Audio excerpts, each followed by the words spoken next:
What's going on? Welcome into the CHGO Bears Podcast, presented by DraftKings. What a start to the show. Mark Carman already let his phone with his phone going off. Excess audio. Literally as the show starts. All right, I apologize. You can drop me from third to fourth, but I apparently I'm being called out in the comments for that this was my idea that we were going to underline the worst games in the era of George McCaskey, and I want to fight back against whoever said that because this was not my brilliant idea. That was Kevin's, and I'm very excited for today's show, and we're all in this together, and the future is bright, and everybody needs to relax. This is going to be a great show today.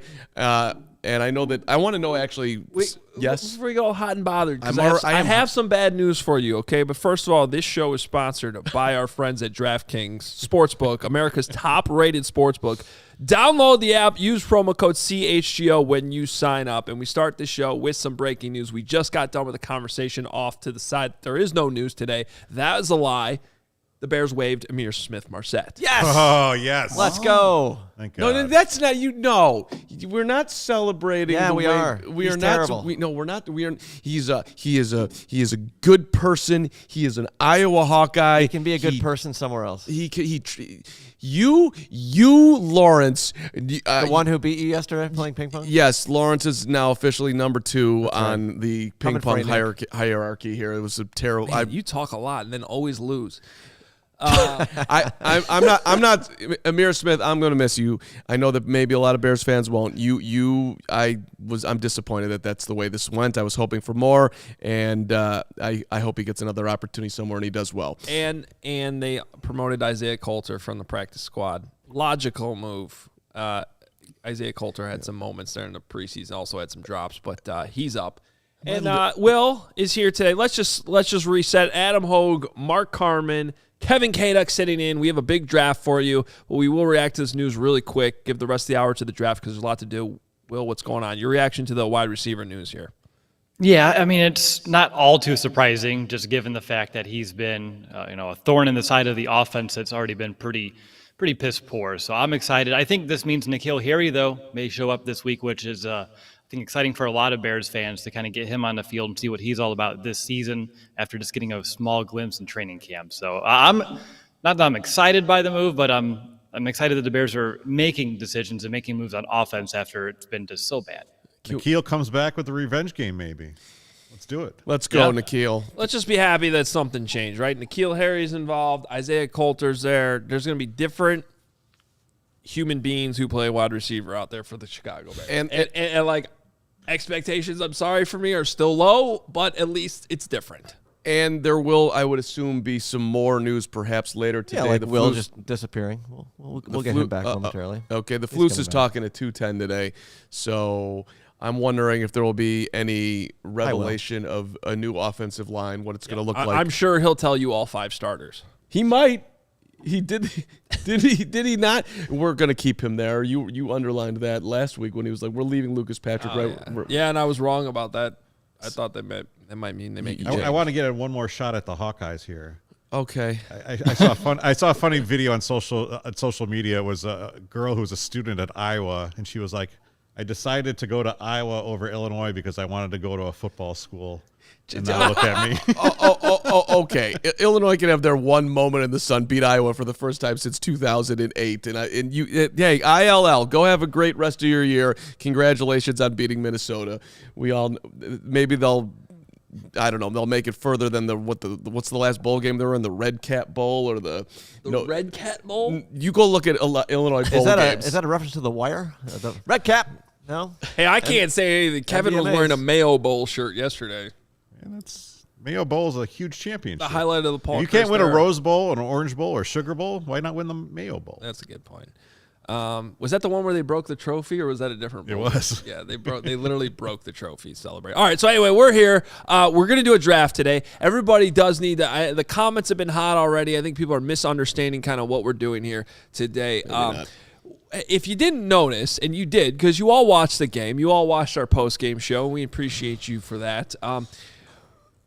Last Thursday's game against the Washington Commanders was a crazy one, right? Like, it was definitely one of those games, and there's been a lot, which is the point here, of how many times have we sat here, whether you're a reporter, a fan, whoever, turning on a Bears game, and you go, in the game's over, and you go, what the hell did I just watch? Like, that was just an insane, weird, how did that happen game. And it got us thinking, and Kevin is here. He's the one who came up with the idea. So the arrows. Get all mad at him. Which is basically just ranking or doing a draft of, however you want to word it, craziest, gut-wrenching, bizarre. Oh, should I not put worst on there?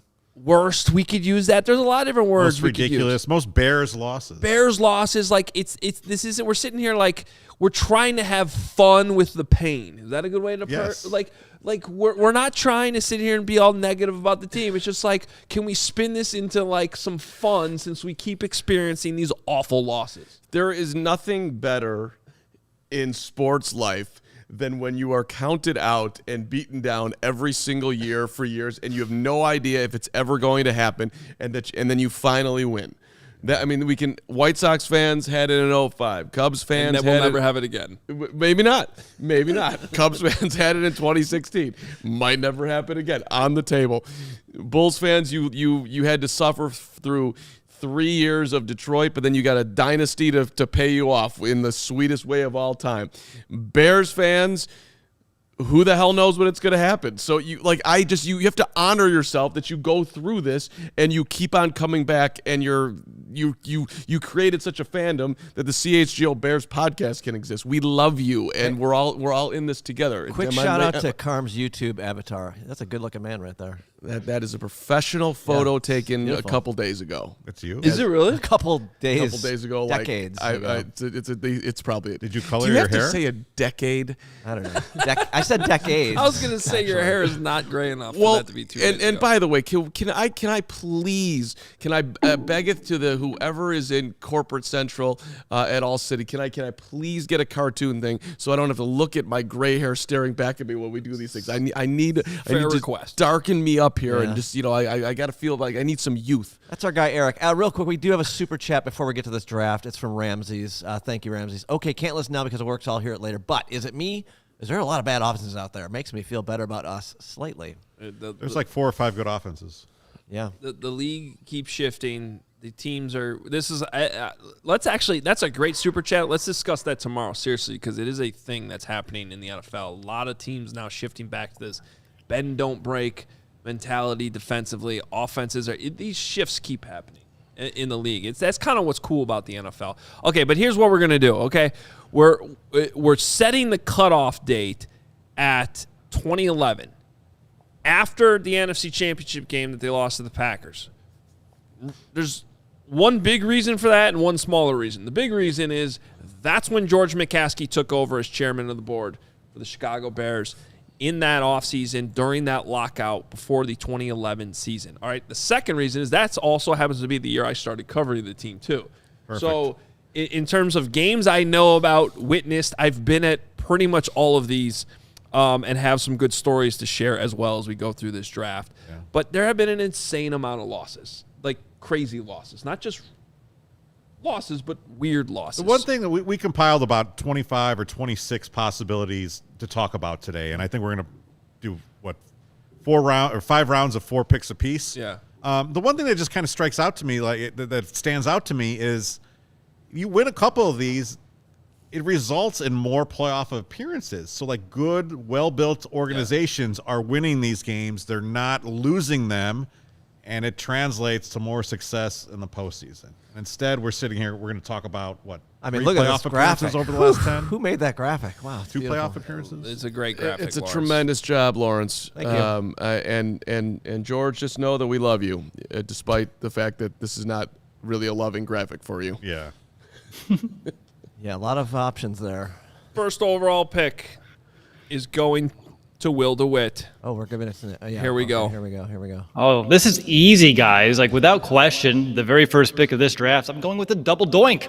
I can't go with anything other than the double doink right now. For me, when I look at all of these games, I know, Kevin, you mentioned a few of these games, you win, you're in playoffs. Well, the Bears were in the playoffs, and they lost to a team that they should have beat in that game. Prime position to do it. Damn you, Cody Parkey, for hitting the upright and the crossbar. And who knows what would have happened to this Bears team if they ended up winning this game, make a little playoff run. That could have changed the entire trajectory of this franchise. But unfortunately, we all know what happened there. And to me, as a Bears fan, watching all of these games on the list, you want to talk about a stomach churner? This was number one. Doing a podcast right afterwards, I was like completely at a loss for words for a good 40 seconds before we actually started speaking on the show. It was a heartbreaking moment for me, all Bears fans, and I'm never going to get over it. So number one, double doink. Yeah, I think sitting even in the press box that night, I had to kind of sit and be like, okay, what just happened?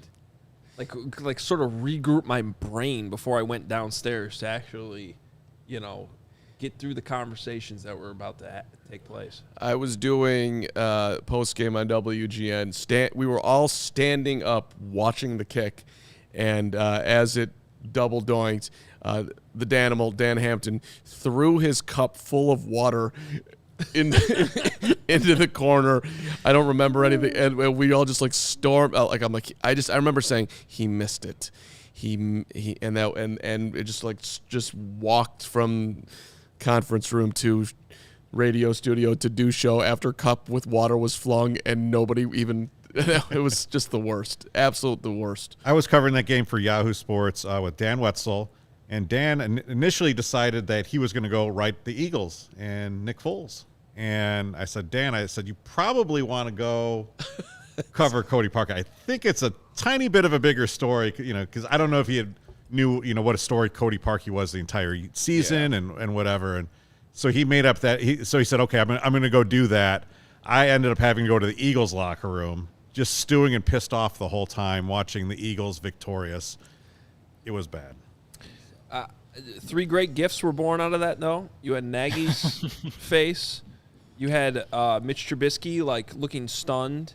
And then you had the bear collapsing behind the goalpost, which to me is just an all-timer. The bear also caught Parkey's kick that was good before then Peterson called the timeout. He barely got it over the crossbar. And then, of course, the Eagles were saying afterwards, we knew when he did that he was going to try to put more into it. And he did.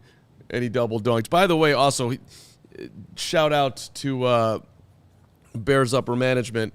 Where are you at, Ryan Pace? They made him the 9th highest paid kicker that year. They gave him a huge deal, and then he's sucked. I still maintain that's not the most remarkable thing Cody Parkey did that season. Hitting the goalpost 4 times in one game is way harder. That was the Lions game? Yes. No, you can't do that. That's no one. He couldn't do that if he tried. Before the season started and he was the new kicker, and I'm like, first of all, I didn't even know they had a new kicker. I was like, where's Robbie Gould? They had some event there in June, and I know we have a long way to go in this thing. But so I get out to this thing, and Parkey's there, and I'm like, who is that? They're like, that's the new kicker. I'm like, what's his name? Cody Parkey. I'm Googling it. And so then I went up and I had him you could go and learn how to kick field goals with Parkey or extra points, whatever. So I go up there and he shows me how to do it. And his kick was just bad. And I'm like, this is the guy? That wasn't even a good kick. This can't be the guy. This has to be fake. That's funny. All right. Shout out to Will for not biffing that pick, right? Yep. I mean, he didn't get cute. He didn't go Herb Lawrence. If you're doing a Simpsons draft, you take Homer number 1, right? That's just how it works. What did Herb do again? He took Dan Hampton. Dan Hampton in the all-time Bears draft, he took him number 1. Of all-time players? His argument was positional scarcity. Which, okay, maybe, but It's not a fantasy draft. If you're gonna do like positional, I don't know. If you're doing positional scarcity, you take Sid Luckman over. Someone wants us to turn that graphic into a CHGO shirt. Yeah, I love that. All right. Should. All right. Number number 2 pick. I think this is actually a pretty easy pick too. The Packers are going to show up a lot on this. And again, this starts after the title game, so we're not taking the 2010 NFC title game, but we're picking December 29th, 2013, Packers 33, Bears 28.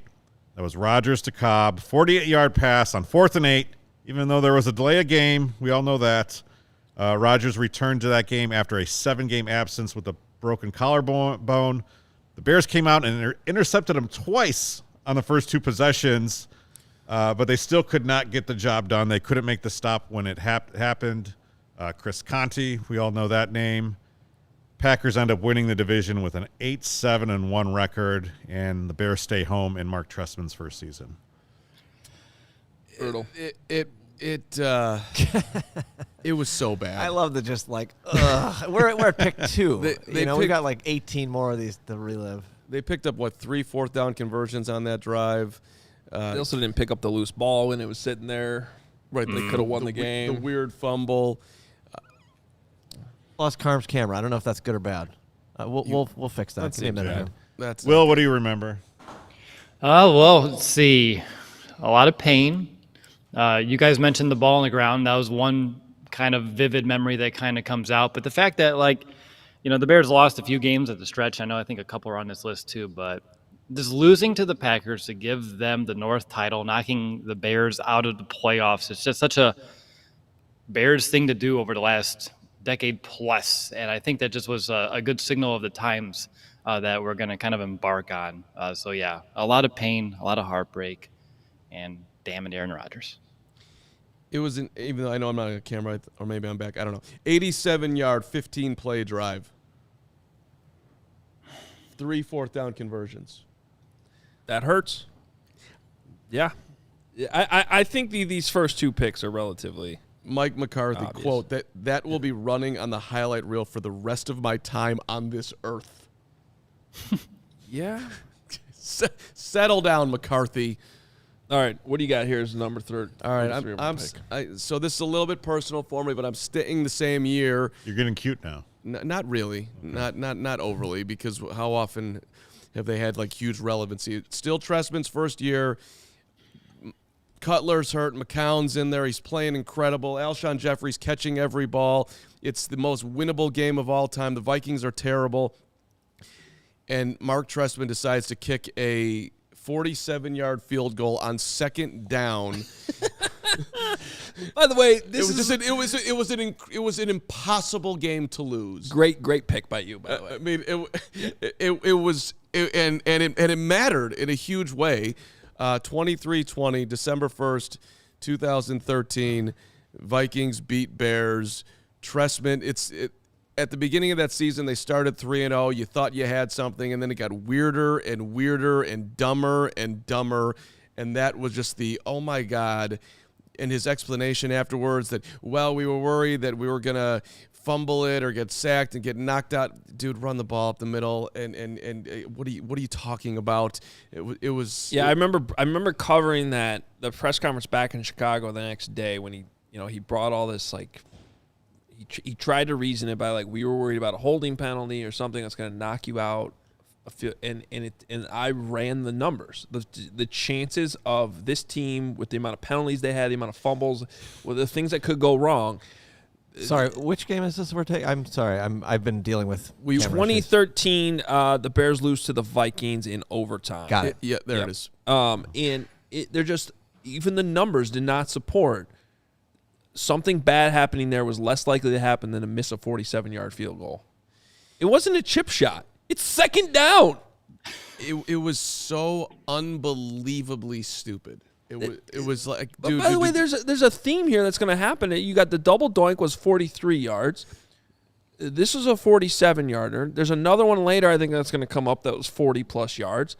And it's not just the Bears. We saw Nathaniel Hackett settled for, what was that, a couple weeks ago? That's a good one. Yeah. Was it 62 or something? 50-something, 59? 57, whatever it was? Like, what are these coaches doing? And the one note I put in there today, Robbie Gould had been at the birth of his son at 1 a.m. that morning. Yes. And he missed the kick. I think he flew up to the game the morning of the game, if I remember right. Josh McCown, 23 of 36 for 355 yards. Only 3 quarterbacks have thrown for more. Bears quarterbacks have thrown for more yards since. Can you name them? Wait, only 3 quarterbacks have thrown for more yards than Josh McCown did in that game? Yes, Bears quarterbacks, of course. Not including Josh McCown the week later, I believe. That's hard. McCown's one of them. Okay, so I think McCown did it a week later. He actually threw for more. And people, I'm going to get really angry right now. Yeah, no, you got to bring Cutler back. No, you don't. The guy was on fire.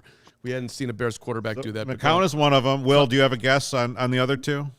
I feel like Cutler has to be one or both. Cutler, for sure. There's another third one I don't know if you're going to get. It's not Hoyer, is it? Nope. For the love of God. Chase Daniel? No. Who would it have been? It's not Matt Barkley, is it? Matt Barkley. Oh, my God. Wow. Matt Barkley. I was excited about Matt Barkley for a minute. Well, it was probably that game he threw for 350 yards or whatever it was. It's like 362, I believe. All right. Well, we got to keep this thing moving. So, I'm going to go with another one of our all-time favorite games. So, last night, this actually is last freaking night, the Broncos lose, and I tune in to the DNVR Broncos show, and within 20 seconds, for some reason, Marion Barber running out of bounds gets mentioned. Oh, no. Like, as like a great, like one of the good things that's happened to the Broncos. And I'm like, are you serious? How does that happen? I turn this on and this comes up like immediately. So yeah, 2011, bad stretch. And I hope we have time here at the end because I want to talk about some of the worst stretches because some of these games that we're talking about all happen within like weeks of each other. But this is for 2011 season. When things were going downhill after Jay Cutler got hurt. This was the Tim Tebow game, and Marion Barber runs out of bounds when if he just stayed in bounds, the game's over. Game's over if he stays in bounds, goes to overtime. He also fumbles in overtime on top of that, and then Tim Tebow ends up beating you. I just said that was an all-time loss. And Marion Barber fumbled the ball in overtime. Yeah. Yeah. I just, when you brought up, when we were running through these yesterday, because like the Marion Barber game, it felt like it was like it was still sitting like right on the, I don't know, somewhere in your body that just it needed to be released. Let's go. And unfortunately, he passed away this summer, so now you kind of feel weird about bringing it up, but it was pretty boneheaded play. I mean, all right, it still happened though. And it's not just like the fumble in overtime. The Bears were in field goal position, and they're just trying to run it on third down, pick up a couple more yards, and kick it to win it. And unfortunately, then he fumbles on that play too. I was at a Blackhawks game watching that at like one of the 300 level bars. That's an underrated sports game experience when you're watching when you're at a game and you're watching another game on a concourse. Yeah. I enjoy that. Caleb Haney, 12-19, 150 yards, 115. Any rate. All right, I'm going to go. We're snaking it here, so this is still you. I got the next pick. Oh, we're snaking. Wow. Okay. I got a couple options here. This is where things I think can go in many different directions. Maybe I'm reaching for this a little bit. I don't know. But for me, it's an all-time moment. But I'm going to 2017. And I have it written down in my notes as John Fox's stupid-ass challenge. So this is the Packers-Bears game at Soldier Field in 2017. To me, the moment where John Fox got fired. Right, like to me, there's always a game where you just know it was over. It happened to Lovey when he lost to the Packers. It happened to Mark Trestman when he lost to the Packers in Green Bay, which is probably going to get drafted here soon, I'm thinking. But for me, so for those that don't remember this, Benny Cunningham gets called out of bounds at the 2-yard line, but he had like reached for the pylon, and John Fox thought he got the ball to the pylon. Yep. Which technically he did. The problem was Benny Cunningham didn't have possession of the ball when the ball hit the pylon. So he challenges this looking for a touchdown. So they review it. When the review's over, the ball is handed to the Green Bay Packers. It was amazing.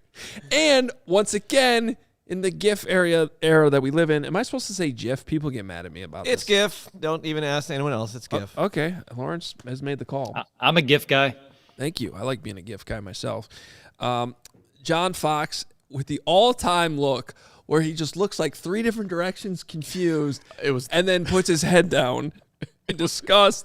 And to me, that was the exact moment John Fox knew that his head coaching career was over. Nor did he care, by the way. I came here for 4 years. He gave me $16 million more for me to just go hang out. Great, I'll take your money and do the best I can and not really give 1 ounce whether the Bears win or lose. I mean, that's not completely true, but it's kind of true. I remember that play. I do not remember Benny Cunningham. He had a fake punt at one point.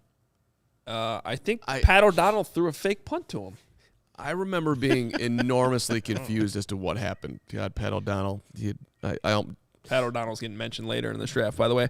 All right, let's keep her moving. Next, Carm, you're the next pick. All right, I mean, I don't want to go recency bias, but I'm just going to go recency bias because, listen, and this is a little too personal, but look, we've got a show here. We're watching a live show. We're having a great time the other night. The Bears start out. They look like they're going to beat the Commanders, and then you just all of a sudden – Fields throws a ball off of the Washington defensive line, and you just get this sixth sense that something terrible is going to happen. And it ends up happening in the worst absolute way, where Cody Del Mundo is standing there saying that it's a touchdown. It's a touchdown.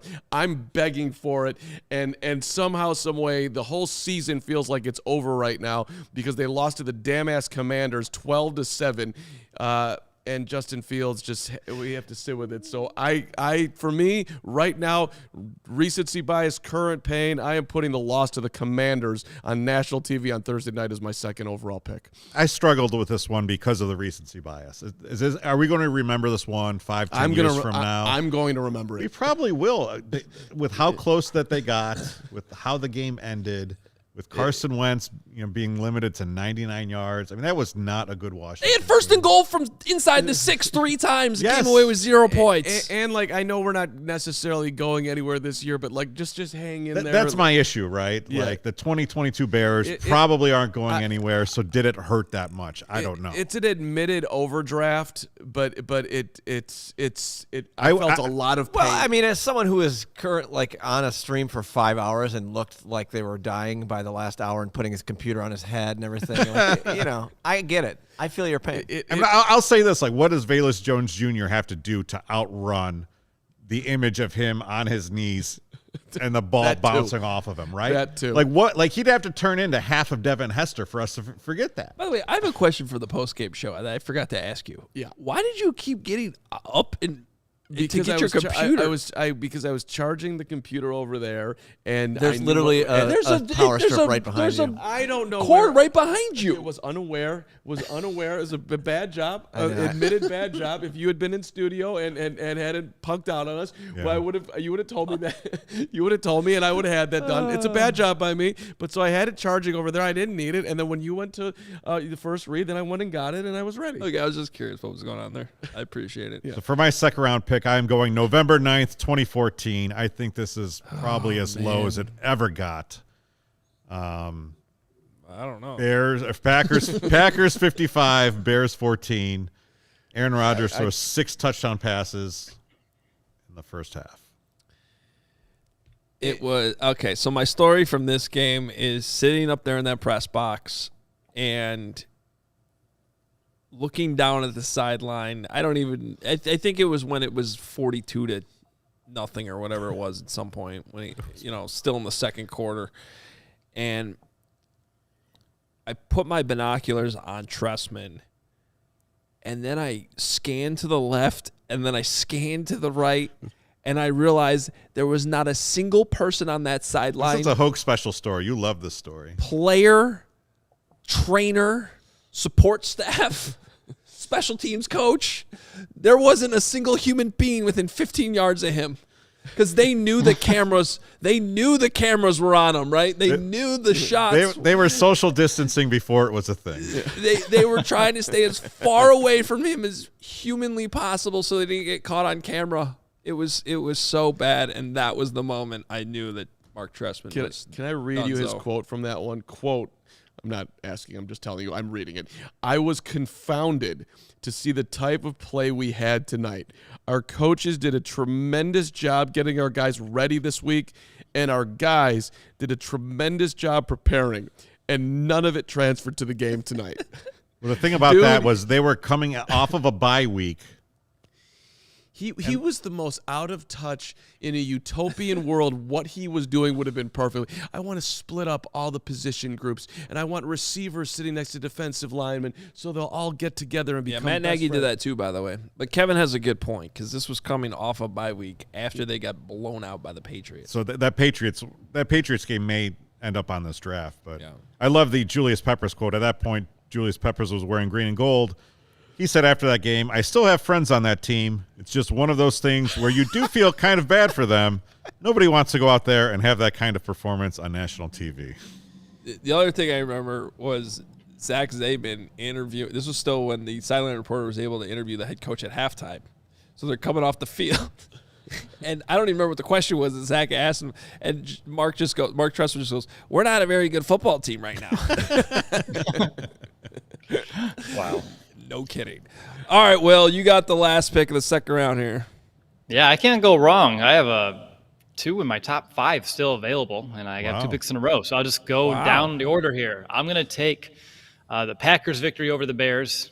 Next question is, which one, Will? They're all over this list. It's going to be the 24-23 loss. That and in 2018, Khalil Mack's first game, Matt Nagy's first game as Chicago Bears head coach. You come out, you run the T formation, you run down the field, you score some points. You're like, oh my God, we have an offense. It's been a long time coming. You get a lead.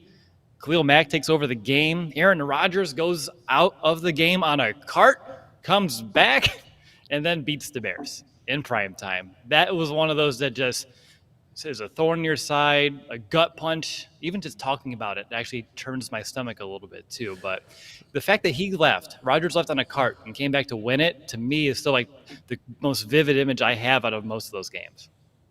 Yeah, it was quite a tease. It also what bothered me about that game was that Nagy had just gotten there after blowing the playoff game as the OC, and I was tying the two together. I'm like, you were something. Yeah, and then they blew this one. Yeah. This is what you did over there. That shouldn't matter. But now you just came here and blew a 20-0 lead against the Packers in your first game as a Bears head coach. Now, granted, they turned it around that year, but that was brutal. And I'll never forget doing my post-game hit with you guys on WGN. You wanted him fired. And Ed O'Bradovich wanted Matt Nagy fired that night. And I'm standing in the coat closet that's outside the press box at Lambeau, and I'm like, okay, it's one game. Like, He's a man ahead of his time. There were some good things that happened here. I think the Bears might actually be a decent football team. Khalil Mack was amazing, but Obi was right. I talked so much shit to all my Packer fans friends that first half, those first 3 quarters. I kind of wish I could go back and look at that text log because there's some things I said that I cannot take back. All right, got to take a quick break, Will, and then we'll let you do your next pick as we start the third round here. But just imagine this scenario, guys. Your kicker is lining up for an onside kick. The chances of regaining possession are slim. The stakes are high. The tension is higher. Your pulse is racing. He kicks, and you watch as the ball lands. Make every play feel this exciting with DraftKings Sportsbook, an official sports betting partner of the NFL, and their unbeatable offers. Right now, new customers can make any $5 NFL bet and get $200 in free bets if your team wins. In addition to the usual bets, everyone can boost their winnings with DraftKings stepped-up same-game parlays. And to make things even sweeter, you can throw down on stepped-up same-game parlays once per game day, all season long. Download this DraftKings Sportsbook app right now. Use promo code CHGO to get $200 in free bets if your team wins. Just place a $5 bet on any football game only at DraftKings Sportsbook using code CHGO. Minimum age and eligibility restrictions apply. See show notes for details. And let's get healthy. Let's go big. Let's do it with Athletic Greens, which is the best way to get yourself to the next level. Lifestyle friendly, whether you eat keto, paleo, vegan, dairy-free, gluten-free, you can take down the Athletic Greens. Less than 1 gram of sugar. Get the sugar out of your diet. I'm trying my best to do it. Ain't easy, but hey, Athletic Greens will help you do it. It supports your sleep quality, recovery. We all need that. Athletic Greens is just a great way to get yourself going in the right direction and make it easy. Athletic Greens is going to give you a free 1-year supply of the immune-supporting vitamin D and 5 free travel packs with your first purchase. All you have to do is visit athleticgreens.com, put in CHGO, put in that code at athleticgreens.com. CHGO to take ownership over your health and pick up the ultimate daily nutritional insurance. Will, you are back up in a strong position after a nice Green Bay Packer ad. I am putting together the strongest draft of the bunch, and it's going to continue here. I'm going to actually go back some time now, a little recency bias, but I think well-deserved. But we're going to go all the way back to 2012, December 2nd. And that's the Seahawks beating the Bears in overtime by the final score, 23-17. If you remember this game, you had a huge play from Jay Cutler to Brandon Marshall, a 56-yarder to set up a game-tying field goal at the end from Robbie Gould to take it to overtime. Seahawks get the ball, march all the way down the field to score the touchdown for the win. And this game hurt because well, Urlacher got hurt, right? Ended up ending his career in this game. I think got hurt, second to last play? Pulled his, it was like a final drive for hamstring. sure. Yeah, they didn't have him in overtime, and it made a difference. Okay, so second, the last play and the last drive in regulation for the Bears defense. There we go. And it made a difference, Will, because Russell Wilson kind of had a coming out party, at the end of that game, and they didn't have Urlacher to spy him. That's a good point there, too. And then after this, the Bears lost 3 of the last 5 out of the playoffs. Lovie Smith got fired. It was kind of like that trickle-down effect from this game. And I was living in Indianapolis at the time, going to school. I remember watching this with some buddies. And just once Urlacher got out, and then you didn't know if it was how severe it was at the time. But it's one of those things, as a fan, and you're watching, and you don't know it's the last time you're watching one of your favorite players play the game, someone that you kind of grew up watching, and it's pretty depressing, honestly, kind of going back to it. That was one of the more significant games on this list. We've had the bad games. As my microphone just came right off. That's not good. Things are just falling apart. Oh my God! Yes, things are bad. Here, I'll come out and help with that. I'll try to talk while we're fighting each other over the microphone. Lawrence, just stay there for the rest of the show and just hold the microphone, will you? I don't know. There we go. Just needed some muscle. Ouch. But my point is, that was it, to lose Urlacher, right? That ended up being his last game. It was part of the stretch that I think we'll go into a little bit more detail later if we have time, of 2012 that just spelled the end for Lovie Smith. And Johnny Knox, that was the Johnny Knox back injury game, too. That happened early on in that game. So. Shout out Johnny Knox. You could almost say just kind of launched us into this current era of Bears mediocrity, really. Yeah, it was not good. All right, Kevin, what do you got? All right. I love my value here with my third pick. I am going with the season opener of 2019. Packers 10, Bears 3. Ooh. I think that game kind of gets lost with, some of the double doink and some of the other Packers losses, but think back of how excited we were going to that season. It was the 100th anniversary. It seemed like it was going to be the birthright for the charter franchise of the NFL to put it all together and finally win a title again. And they were going to have, it was a Thursday night opener. Everyone was watching. Matt Nagy had a pretty creative offense. In 2018, things were doing. Maybe Mitch Trubisky was going to finally take the mantle of, I don't want to say best quarterback in the NFC North, but, maybe kind of replace Aaron Rodgers. And then they come out and don't even score a touchdown. They faced a 1st and 40 at one point in this game. The game ended with Trubisky. 1st and 40. 1st and 40 after 3 penalties. Game ended with an Adrian Amos interception in the end zone. Of course, he was a former Bear. And at that point, it was like, uh-oh, we might be in a little bit of trouble.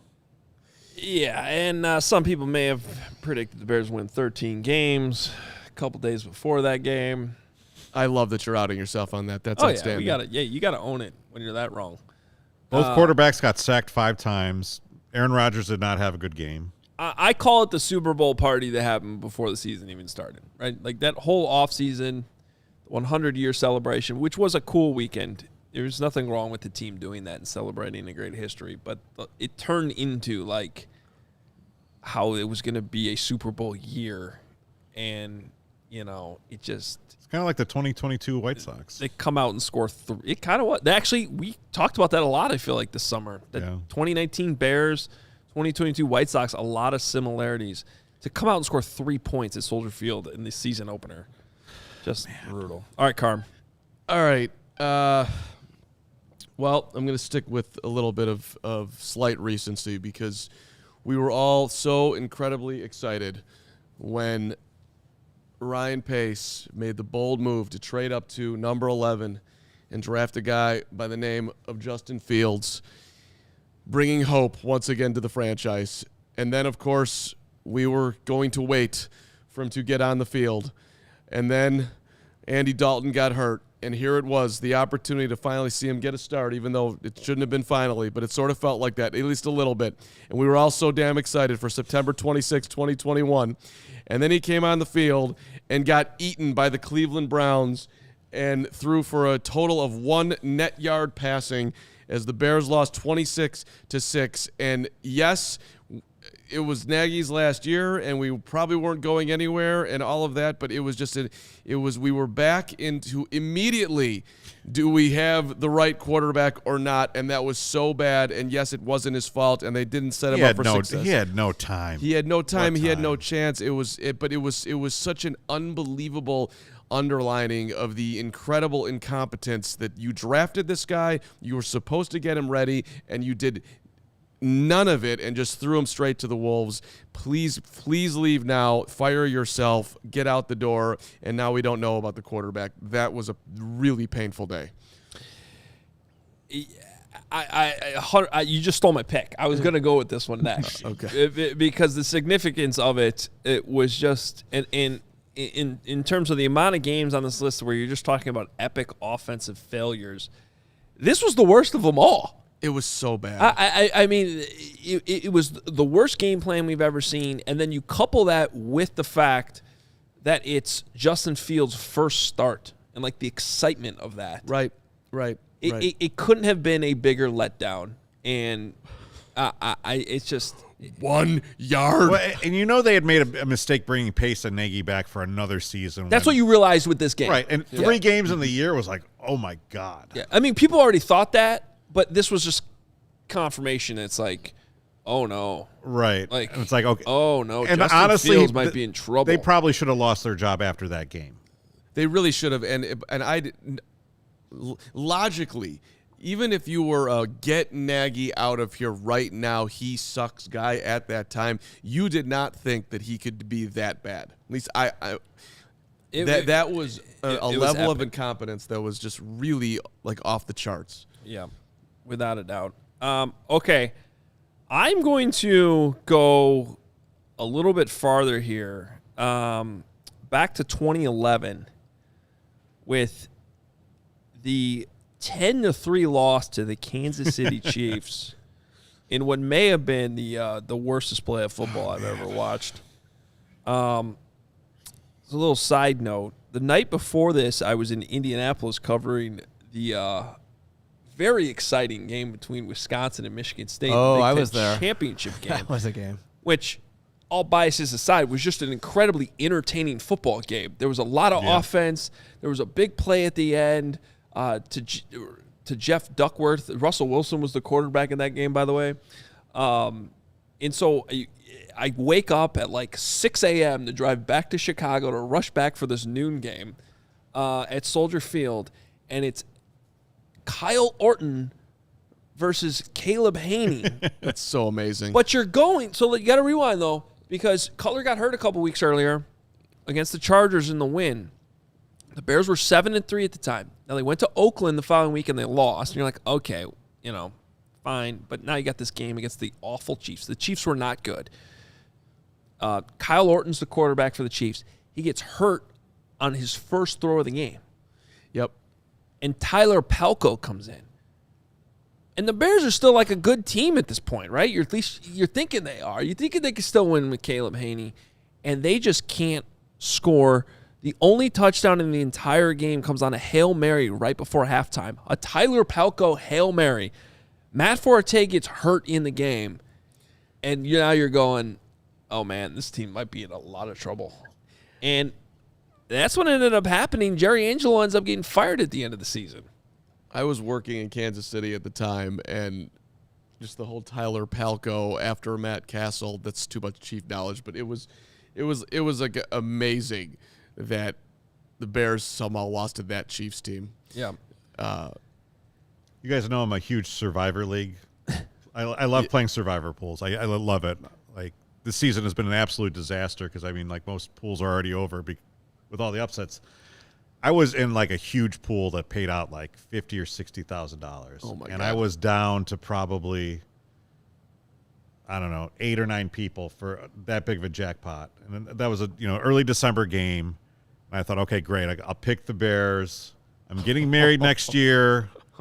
I will win this, and I will be able to pay off my wedding with this, and then have hopefully have a lot left over. And then they lose to the freaking Chiefs, who hadn't scored a touchdown in 3 weeks. Yeah. And they only scored a touchdown because of a stupid Hail Mary at the end of the first half. Go ahead, Will. Yeah, I was going to mention like that Hail Mary too, because this game was one that like I vaguely remembered, so I went back and rewatched the highlights on YouTube. Urlacher had the interception in the end zone, but Chris Conte punched it out. And once he punched it out, the Chiefs got that touchdown. And you had 3 chances at easy touchdowns, and the Bears failed to convert. Marion Barber caught a touchdown, but he was off the line of scrimmage. He was wide open. No one was covering him, but he just didn't line up on the line of scrimmage. And then Haney overthrew and wide open Earl Bennett. Roy Williams dropped one over the middle. It was bad. It's kind of like the Washington lost. It felt like it, actually, yes. Yeah. Yeah. All right. Well, with my next pick, I'm gonna stick with games I just couldn't believe how they played out. So now I'm going to 2017, and I think we even have this one up there. No, I was trying to tell you I didn't. I just mentioned that in the chat that you didn't see. I didn't get to 23 to 25. I didn't see it last night when I built the graphic. Okay, that's all right. Well, I'm still going to mention it because I have. We can put a placeholder there or something. But this was the Robbie Gould game. Oh, I was going to take it. Yeah, the Robbie Gould game, which I still think goes down as one of the worst personnel decisions the Bears have made, in this whole era of football we're talking about.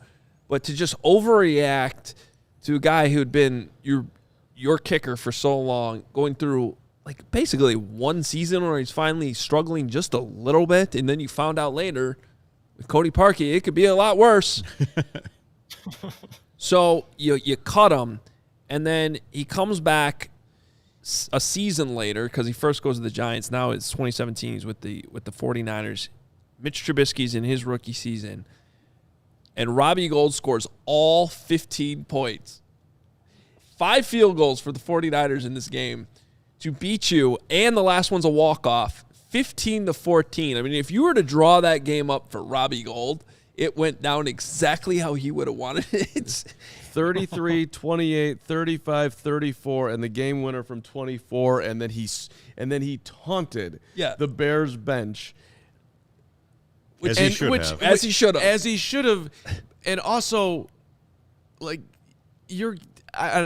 shout out Robbie Gould. Hopefully we'll have him on the show sometime soon or whatever. But you're getting taunted by the kicker. It's embarrassing.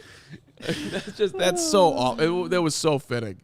That was one of my favorite games. I hate to say it, if we're going to turn these awful moments into positives, that was one of my favorite losses I've ever covered. I'll never forget they went to being down there by the locker room, and I was standing there with Jeff Dickerson, who knew Robbie well too, and we're both standing there. Robbie just comes up to us with the biggest freaking smile on his face, and it was. I mean, I don't know what to say. You're like, good for you, man. Like, good for you. Like, I don't know. I think most Bears fans are like. It's hard to describe. Like you obviously didn't want to see it end that way, but you were also just kind of like, fuck around and find out. Like, also, you got to understand, is at the end of the John Fox era. Right. It's sort of like at the end of last season, where you're almost rooting for bad things to happen, just so management realizes how big of a cluster it's become. And that was the timing of that game too. Was like, okay, holy shit, fire everybody. He had kicked 38 field goals at that point since leaving the Bears, and other than one that was blocked, he had missed one. And one of his comments, I have Ryan Pace and Jeff Rodgers and John Fox to thank for that, because if I would have stayed here, who knows my career would have ended like. So not only just thanking them, but also saying like that if I'd still been here, maybe I'd be out of the league at the same. I don't. That was brutal. All right, you got the next pick, Carman. All right. I am going to... what do I got left here? All right. Well...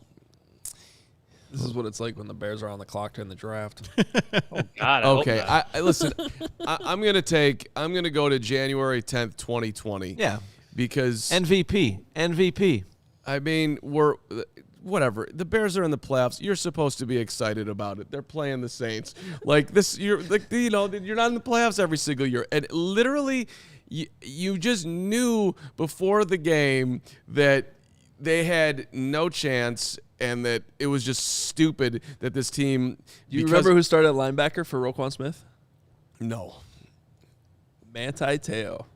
Oh yeah, that's right. That's a great. That's my favorite the guy part from of Netflix. That game. Yeah, yeah, the Netflix guy. I just remember like at the end of the year, Trubisky they had to put him back in, and he finally was like basically F you, I'm going to do this my way, and he started playing a whole lot better, and like and Nagy had given up offensive play calling and kept out of the way, but somehow he basically, at least what it seemed to me, he regained it before that game. They got super conservative, and they scored the one last touchdown to Jimmy Graham when it was completely over, and it was just so incredibly dumb.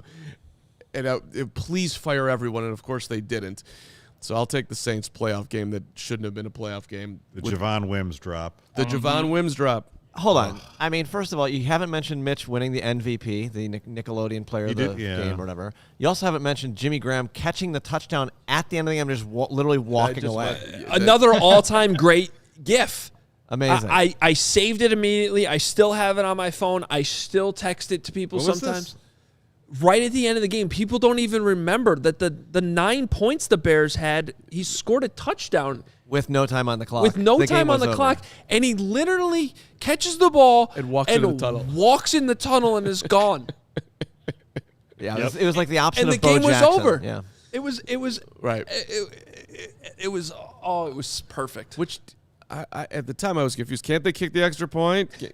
Can we go for two? Let's make the score more respectable. Which is we gotta get this thing moving. I'll just make this one easy. Last year's Packer game. I've got a theme going here. I'm gonna take the last Packers. Seriously, yeah. The I still own you game. Aaron Rodgers. Oh, the I own you game. Screw that guy.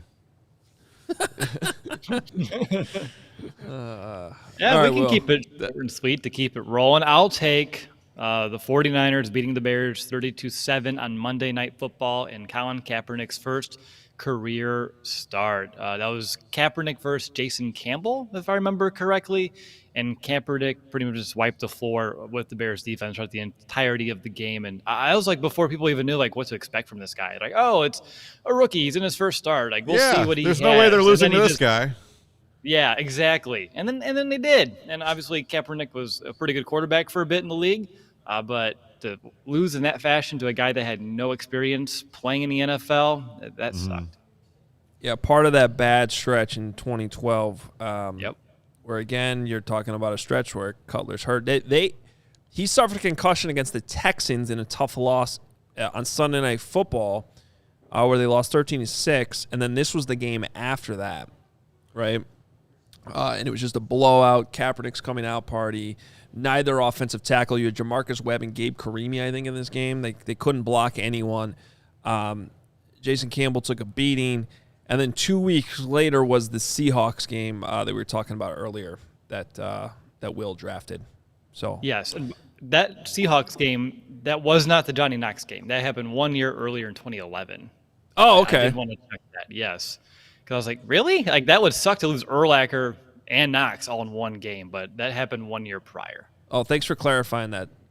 Yes, yeah, I forgot Yeah, to the jump into Seahawks that. came to town 2 years in a row, about the same time of year. That's right. Mm-hmm.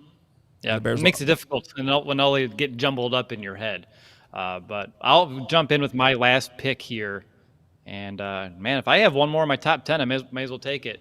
I'll take the Eagles beating the Bears 54-11 on Sunday Night Football, another primetime disaster. This one probably should have been higher, honestly.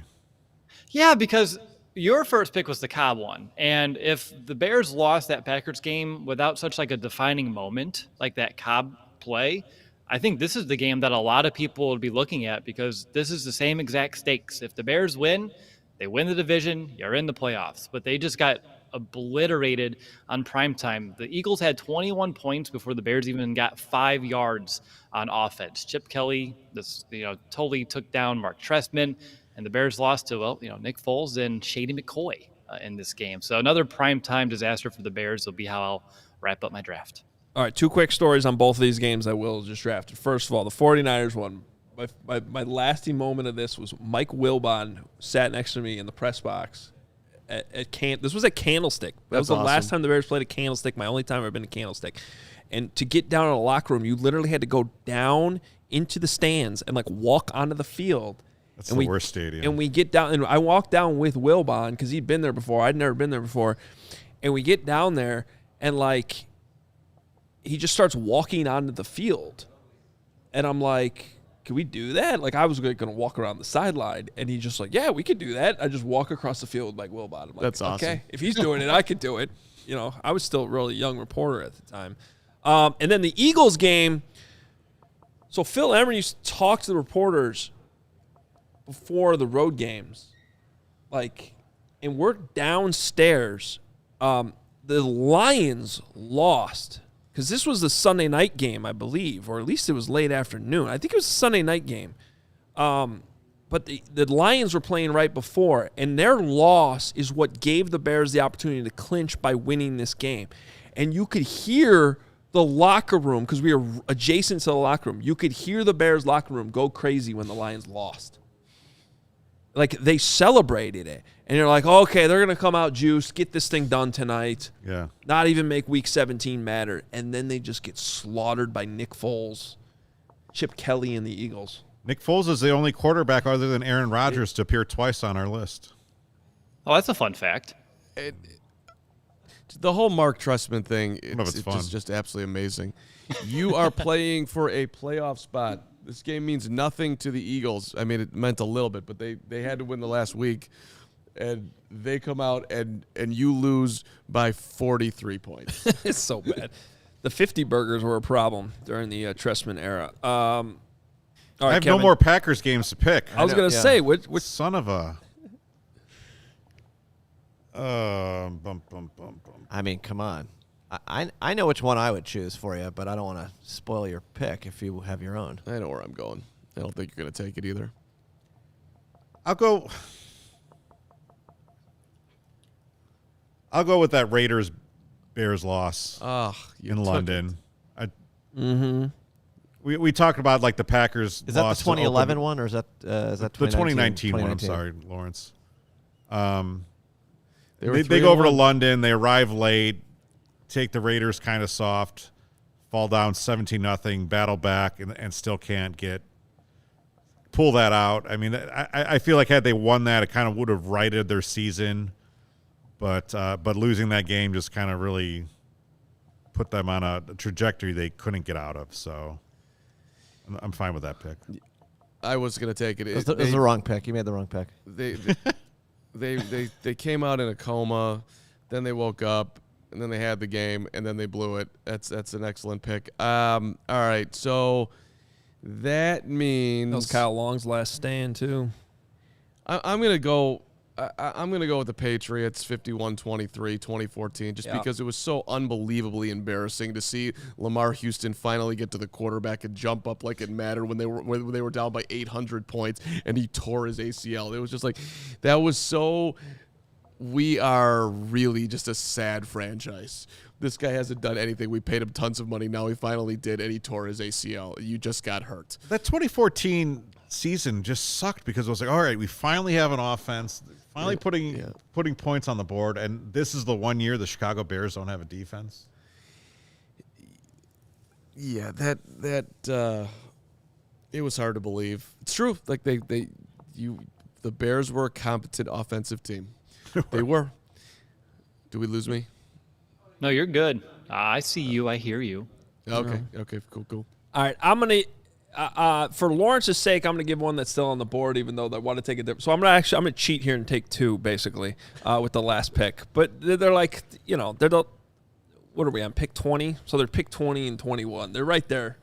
One, I would put the 19 game over to 20 game because I think 19 mattered more. It was the season their Bears were supposed to be good and they failed.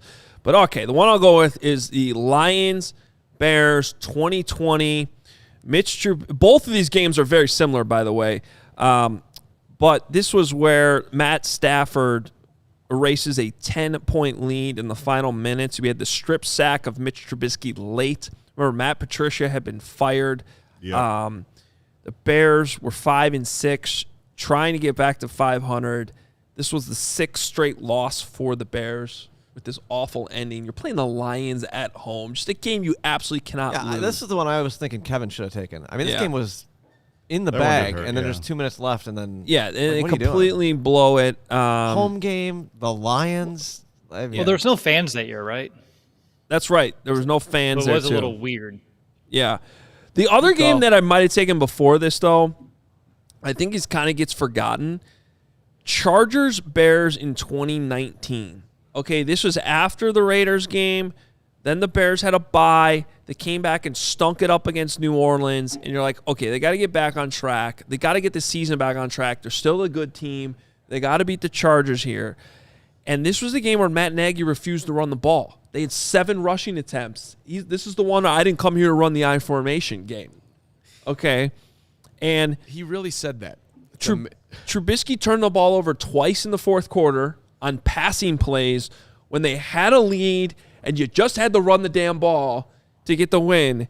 And they turned it over twice in the fourth quarter. And then not only that, just a season after the double doink, like 10 months later, after you settled for a 43-yarder that got missed and double doinked, they're sitting there on first down with a 40-ish yard field goal. Mm-hmm. And instead of trying to get more yardage, they move the ball to the middle. They kneel down. They set up a 41-yard field goal, which gets back to what we were talking about earlier. This is not a chip shot. It's Eddie Pinheiro trying for the walk-off win. Eddie Pinheiro. And he misses it, and you lose the game.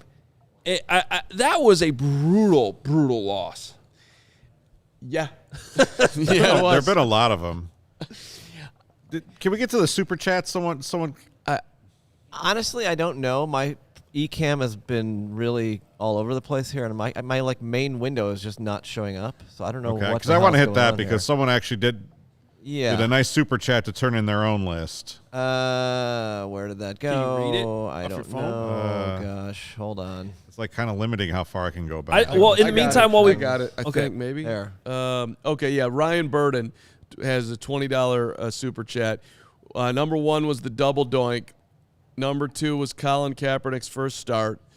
Number 3 was the most losses to the Packers, honorable mention. Yeah, most losses to the Basically Packers. just every loss to the Packers. Khalil Mack, shout out to y'all for always getting my name right. All right. I think that's... There was the one from Ryan, you're Cass. the man. Appreciate you, brother. Cass that just asked about getting George the picture of George. Yeah, we should do that. Probably, we should. I think the only I had 3 of 2018 the loss 5. we brought up was the Packers, right? But there was more than that, and had they actually not lost, someone brought up the loss to the Giants that year. Had they not lost that game, you would have gotten the first round bye. There were other bad losses that season. They lost to Brock Osweiler in Miami. Yep. That was bad. But I think those losses would have maybe been magnified more had the team not still won 12 games. Right. But it's a fair point. They could have had a first round bye if they don't blow those games. But oh man, that Dolphins one really hurts too. Cody Parkey lost that one in overtime. This field goal defense makes that goal line stand. Akeem Hicks with the forced fumble. Ugh. All right. Yeah. Thanks. Before we got here, we got to talk to you about Game Time. Game Time is the hottest new ticketing site that makes it easier than ever to score the best deals on tickets to sports, concerts, and shows. If you've ever dreamed of sitting in a seat you never thought you could, like the 50-yard line, maybe courtside, behind home plate, want to get those floor seats at a concert, well, check out the Game Time app because the biggest last-minute price drops can be found on the seats you thought you could never buy. You will not find a better deal this season. This is an app created by fans for the fans, guaranteeing the lowest price. If you love CHGO, you'll love Game Time. The best way to support us is by buying your tickets through the link in the description. Join over 15 million people who have downloaded the Game Time app and score the best seats to all your favorite events. Romeo, I see your chat. We got to do a draft opposite of this one. That is on the board, my friend. Maybe we'll do best Bears wins, although we might have to go back a little further to. Can we come up with 20? I was going to say we may want to do 3 rounds. We'll get creative, Romeo. Yeah. Appreciate you. And appreciate everybody who has or will go over to our friends at FOCO. Best coverage for your favorite teams. Get fitted out in the best gear. FOCO's got you covered. They've got awesome stuff from the slippers to the signs to the hoodies. We were talking about that, Kevin. I know you have a hoodie on right now that I want you to talk about in a second. But bobbleheads, everything in between. Get decked out like DeMar. Apparel from the leader in sports merch and collectibles. That is FOCO. Perfect gift for the football fan in your life. FOCO's got you covered. And the best way to do this is you check out FOCO.com, FOCO.com. Click the link in the description below. For all non-presale items, use the promo code CHGO. You get 10% off. Thank you to our friends at FOCO. Some sweet stuff they've got over there. I just want to end the show with this, guys, and great work by everyone. Will, a lot of research went into this. Lawrence gets MVP today because he's dealing with a lot of tech issues, and he's held it together. So. A lot going on. But I just think it's what the Bears did is, like, there's so many seasons. Like the 6-game losing streak in 2020, the stretch in 19 where everything went down the hill. 2012. But especially I want to say in 2011, 2012, 2013, and basically the entire 2014 season, just like 2011, the Bears started 7-3. Cutler gets hurt, and then you go through the bang, bang, bang. You lose at Oakland, the Kansas City game I drafted, the Marion Barber game, and then the loss to Seattle. That ends up being the Johnny Knox game that Will corrected me on, which is good. And then 2012, 7-1. They're 7-1. They go on to lose 5 out of their next 6. Texans lost on Sunday Night Football. The blowout in San Francisco at Candlestick that got drafted. The Seattle game we talked about that got drafted. Then you lose bang, bang to the Vikings-Packers. And at that point, Lovey's fate is sealed. You know, like that's just a disastrous stretch. 2013. Started out 3-0. You're blown out in St. Louis. You have the OT blunder in Minnesota with the kick on second down, which got drafted. The one game we didn't mention because it was a win, but it still goes down as one of the more important weeks ever. But Cutler basically earns that contract extension in a game against the Browns that he threw 2 interceptions in the first quarter. But then he went off the rest of the game, and Phil Emery said, that's my guy, and gives him the massive contract extension. Right after that, what do? They lose to Philly and Green Bay in games that got drafted here. And then you have everything that happened in 2014. Like, those 4 seasons to start the George McCaskey era are unbelievable. I just think it was very important that you underlined the Phil Emery getting wowed by Cutler, and at the time, Trestman saying that, we've seen that he's absolutely worth $54 million. that is a painful way to end the show. By the way, whoever's comment was that this is the most painful live cast that they've ever seen. You loved it, and we loved being in there. I thought we would laugh a little bit more, but we really didn't. I laughed a lot. I enjoyed it. Maybe we should have called it craziest Bears losses. Yeah. Instead of worst. I had a great time. All right, well, we're going to try to end this. Thanks for the MVP shout-out. I don't know what the hell's going on today. This may not end. I don't know what's going to happen. Did you win the MVP or the MVP? I think this is more of an MVP. You say this I should might get not slimed. end? I don't know. There's a weird thing happening, so we're going to just try it and see what happens. Yeah, so live mic issue. Don't say anything don't talk. crazy. We might. Yeah, you might still be on. Yeah. Okay. It was fun seeing you guys in studio. I'm going to go get a shovel and dig a hole, and maybe I'll see you later. Good luck. Get out the roof, Will. Good job, Will. All right. Well,